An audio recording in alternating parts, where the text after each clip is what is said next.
ये एक साथ है भगवान ने बोले हैं,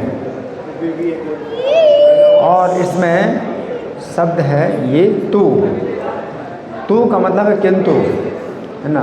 तो इस श्लोक में भगवान जो बात बोलते हैं वो किंतु से शुरू करते हैं। किंतु, तो किंतु से कोई बात शुरू होती है, अगर पहले की कुछ बात हो, है ना, तो उससे फिर अलग कुछ बात बोलनी होती है तो किंतु बोला जाता है। तो पिछले श्लोक में भगवान ने जो बताया था वो निराकार की उपासना के बारे में बताया था, और भगवान ने कहा था कि इसमें ज़्यादा कष्ट होता है। तो भगवान ने निराकार की उपासना के विषय में ये बात बताई कि उसमें क्लेश बहुत ज़्यादा है, बहुत कष्ट है। अब भगवान जो है जो बात बताते हैं किंतु से, तो किंतु का मतलब है अब दूसरी बात बता रहे हैं, और दूसरी बात क्या बता रहे हैं? मेरे लिए। तो वहाँ पर जो है अव्यक्त, अनिर्देश, अक्षर, सर्वत्रगम, अचिंत्य, कूटस्थ, अचल, ध्रुव, इस प्रकार के शब्दों का प्रयोग किया था भगवान ने। लेकिन यहाँ पर भगवान अब यहाँ पर कौन से शब्द का प्रयोग कर रहे हैं? तो सबसे पहले है मई, यानी मुझ में है, और क्या है? माम, मेरा, ध्यान दे, अहम, मैं, है ना। तो भगवान जो है इसमें किंतु करके जो है अपने लिए शब्दों का प्रयोग करते हैं, है ना। तो यहाँ पर जो है मतलब विशेष बात है किंतु, और न अचिरात, मतलब मैं उद्धार करता हूँ तो देर नहीं लगती। उसमें बहुत कष्ट होता है और कई जन्म लग जाते हैं। निराकार की उपासना में बहुत कष्ट है और कई जन्म भी लग जाते हैं। लेकिन भगवान की उपासना में भगवान अपनी भक्ति के लिए जो बात बताते हैं वो क्या कहते हैं? ना चिरात उद्धरता, मैं स्वयं उद्धार करता हूँ। तो दो प्रकार के मार्ग हैं। एक तो निराकार का मार्ग है, इसमें भगवान का सहारा नहीं मिलता, अपने सहारे आपको चलना होगा। और दूसरा मार्ग है भक्ति का मार्ग है, भक्ति का मार्ग जिसमें हम कृष्ण के नाम, कृष्ण के रूप, कृष्ण के गुण, कृष्ण की लीला, इनका ही जो है चिंतन करते हैं। भगवान की कथा, भगवान का कीर्तन, भगवान की पूजा, है ना, ये सब कार्यक्रम जो चलाते हैं, इसमें भगवान क्या कहते हैं कि मृत्यु संसार सागर से उनका उद्धार करने वाला मैं बन जाता हूँ, ना चिरात, यानी देर नहीं लगाता। तो तुरंत ही भगवान जो है उसका उद्धार करने वाले बन जाते हैं। तो कितनी बड़ी बात है? एक मार्ग में आपको अपना ही पूरा बल लगाना पड़ता है, अपना ही पूरा प्रयास करना पड़ता है, और दूसरे मार्ग में भगवान स्वयं उसके उद्धार करने वाले हो जाते हैं। तो मतलब उसको अपनी चिंता करने की ज़रूरत नहीं, अपने उद्धार करने की चिंता की ज़रूरत नहीं है। अगर कोई चिंता करने की ज़रूरत है तो बस यही कि कैसे मैं कृष्ण को प्रसन्न करूं, कि मैं कृष्ण को कैसे प्रसन्न करूं, है ना। और कृष्ण अगर प्रसन्न होते हैं तो आपको संकेत देने लगते हैं, आपको संकेत देने लगते हैं। बहुत से कार्यों में भगवान जो है संकेत देने लगते हैं और आपकी रक्षा होने लगती है ना। तो यहाँ पर भगवान कह रहे हैं कि सर्वाणि कर्माणि मयि सन्न्यस्य, जितने भी कर्म हैं यानी अपना उद्धार करने के लिए आप जो है सोचते हैं कि अष्टांग योग करूं, या तपस्या करूं, या बहुत से यज्ञ करूं, तो ये बहुत से कर्म होते हैं अपने कल्याण के लिए। तो भगवान कहते हैं सब कर्मों को मुझ में वो छोड़ देता है, कि मैं अपने उद्धार के लिए अब कोई कार्य नहीं करूँगा। अगर आप मेरे उद्धार करने वाले हैं तो फिर मैं क्यों चिंता करूँ, है ना। तो यहाँ एक से तो यहाँ पर जो है भगवान विशेष बात बताते हैं कि मैं उसका उद्धार करने वाला बनता हूँ, है ना। तो भगवान जो है सुहृदम सर्वभूतानां, सब प्राणियों के सुहृद हैं। भगवान सब प्राणियों के सुहृद हैं, लेकिन बस भगवान की शरण लेना है। अब आप भगवान की शरण नहीं लेना चाहते हैं, आप कहते हैं नहीं मैं अपने द्वारा खुद ही जो है अपना रास्ता बनाऊंगा। तो जैसे समुद्र में आप अगर कूद जाते हैं कि मैं अपने बल पर समुद्र पार करूंगा, तो क्या होगा? संभव नहीं, असंभव। उसी प्रकार से भव समुद्र, आप इस संसार सागर, भगवान के मृत्यु संसार सागर, तो सागर की जहाँ बात आती है तो फिर आप जो है भूल जाओ कि आप अपने बल पर कुछ कर सकते हैं। आपके प्रयास से कुछ भी नहीं होने वाला है। ये सागर है, समुद्र है, ये कोई तालाब और कोई नदी नहीं है, तलैया नहीं है, ये समुद्र है। तो आप अपने बल पर जो है भूल जाओ कि कुछ कर पाओगे, है ना। तो उसमें अगर आप करोगे तो बहुत कष्ट होगा, बहुत कष्ट होगा, बहुत कष्ट होगा और कई जन्म लगेंगे, है ना। लेकिन अगर भगवान के जो है लिए आप सब कर्मों को जो है छोड़ करके अनन्य नैव योगेन माम ध्यायन्त उपासते, अनन्य योग से मेरा जो है वो ध्यान करते हैं। अनन्य का मतलब है कि अन्य मैं नहीं जानता किसी को कि कोई मेरा और कोई उद्धार करने वाला है। तो यहाँ पर सब प्रकार की पूजा का त्याग करना होता है।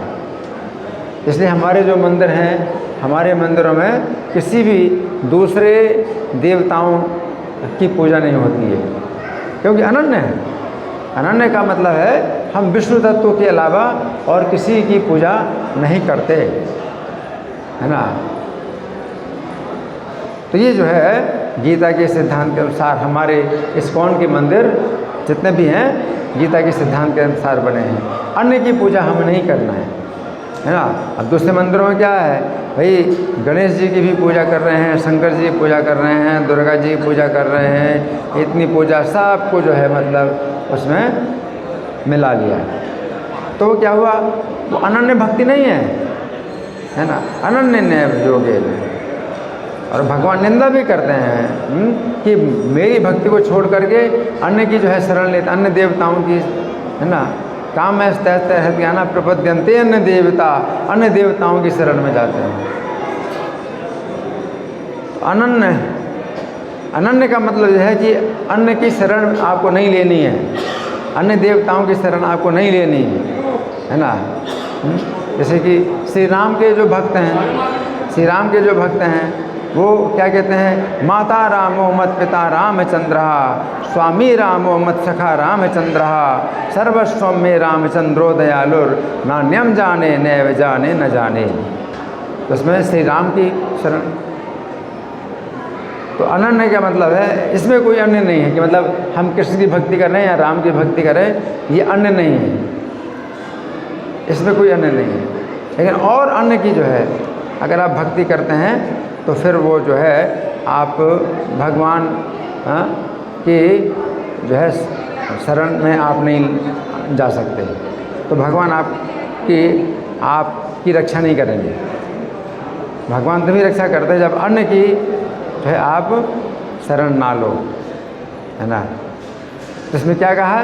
माता रामो मत पिता रामचंद्र, कि श्री राम ही मेरे माता है और श्री राम ही मेरे पिता हैं। स्वामी रामो मत सखा रामचंद्र, रामचंद्र ही मेरे स्वामी हैं और रामचंद्र ही मेरे सखा हैं।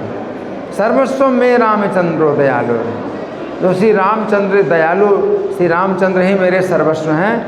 न अन्यम जाने, अन्य को मैं नहीं जानता, नैव जाने, जानता ही नहीं हूँ, न जाने, नहीं जानता। तो 3 बार मना किया कि अन्य नैवान्यम, जाने नैव जाने न जाने, मैं नहीं जानता, है ना। तो ये जो है बहुत आवश्यक है कि हम जो है अन्य का जो है भजन ना करें, है ना। तो श्री कृष्ण जो है तभी आपको जो है स्वीकार करेंगे, आपकी रक्षा करेंगे जब आप अन्न को छोड़ दें, है ना। जैसे द्रौपदी जब संकट में पड़ गई, है ना, तो उन्होंने सोचा कि मेरे पति रक्षा करेंगे, मेरे 5 पति हैं, बहुत बलवान हैं, तो पतियों की तरफ देखती है तो पति लोग भी सिर झुकाए हुए हैं। वो जो है उसमें जुए की शर्त में ऐसे बंध गए कि कुछ नहीं कर सकते, और द्रौपदी को जो है सब पूरी सभा के बीच में नग्न कर किया जा रहा है। तो पतियों ने 5 पतियों ने सिर झुका लिया। तो फिर द्रौपदी सोचती है कि भीष्म हैं, द्रोण हैं, ये बहुत बड़े जो है इस सभा में सम्मानित हैं, तो उनकी तरफ देखा तो उन्होंने भी सिर झुका लिया, है ना। तो द्रौपदी ने जब देखा कि कोई नहीं है मेरी रक्षा करने के लिए, तो उसने कृष्ण को पुकारा, गोविंद द्वारका वासिन, है ना, कौरवे परिभूताम माम किम न जानासी केशव, कि आप क्यों नहीं मुझे जान रहे हैं, मैं कैसी हालत में पड़ गई हूँ, है ना। तो जब द्रौपदी ने कृष्ण को पुकारा तो फिर कृष्ण जो है तब आए हैं और द्रौपदी की रक्षा की। तो यहाँ पर यही बात समझना है ना। जैसे कहा जाता है कि तुमेव माता च पिता तुमेव विद्या तुमेव बंधु च सखा तुमेव विद्या द्रविड़म तुमेव सर्वम मम देव तुम एव, तुमेव माता, आप ही मेरी माता हैं, तुम्हें पिता च पिता तुमेव, आप ही मेरे पिता हैं, तुमेव माता पिता च पिता तुमेव बंधु, आप ही मेरे बंधु हैं, च सखा तुमेव, और आप ही मेरे सखा हैं, है ना।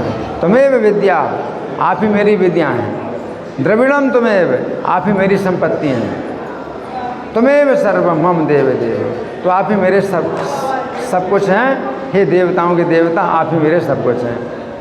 तो मैं और किसी देवता क्या को नहीं समझता, आप ही मेरे तुमेव सर्वम, है ना।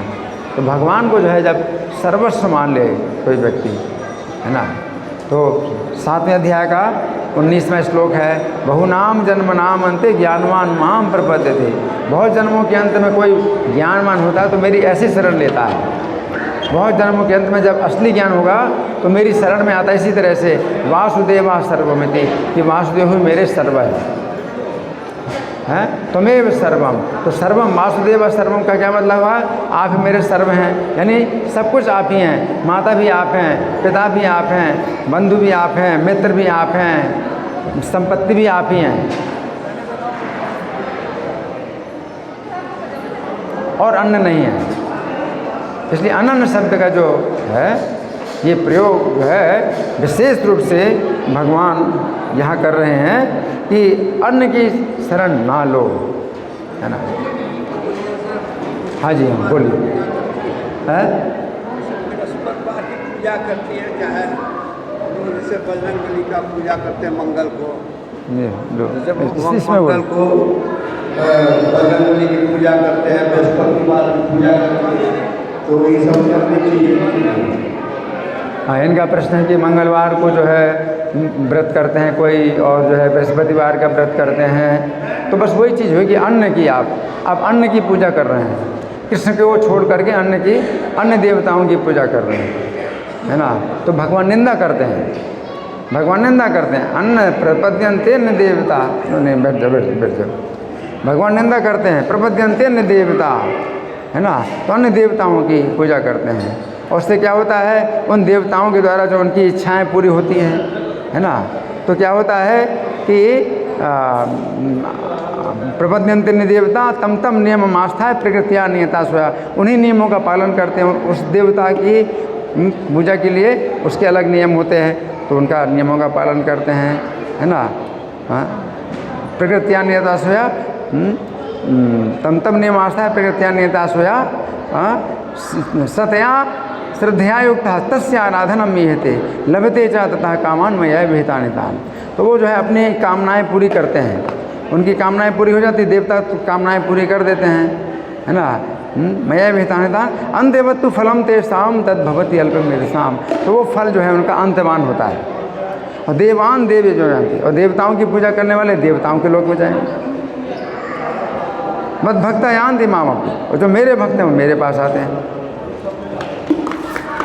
तो आप जिस देवता की पूजा करेंगे, उस देवता के भक्त बनेंगे तो उस देवता के लोक में जाएंगे, और मेरे भक्त हैं वो मेरे लोक में आएंगे। तो भगवान के धाम में आप जाओगे तो वापस नहीं आओगे, और देवताओं के लोक में जाओगे तो देवताओं के लोक से फिर वापस आओगे। तो जन्म मरण के चक्र से आप छूट नहीं सकते। इसलिए जन्म मरण के चक्र से अगर छूटना है तो आप कृष्ण की शरण लो। मृत्यु संसार सागरात उद्धार करने वाला मैं हूँ, और कोई भी देवता मृत्यु संसार सागर से उद्धार नहीं करेगा। आपको भौतिक कामनाएं आपकी पूरी कर देंगे हैं, आपकी इच्छाएं पूरी कर देंगे, लेकिन जन्म मरण के संसार से, मृत्यु संसार से कोई भी उद्धार करने वाला नहीं है। हरिम बिना ना मृत्युम तरंती, हरि के बिना जो है मृत्यु से कोई बच नहीं सकता। धन्यवाद। ग्रंथराज श्रीमद् भगवद गीता की जय, श्रील प्रभुपाद की जय। हरे कृष्णा।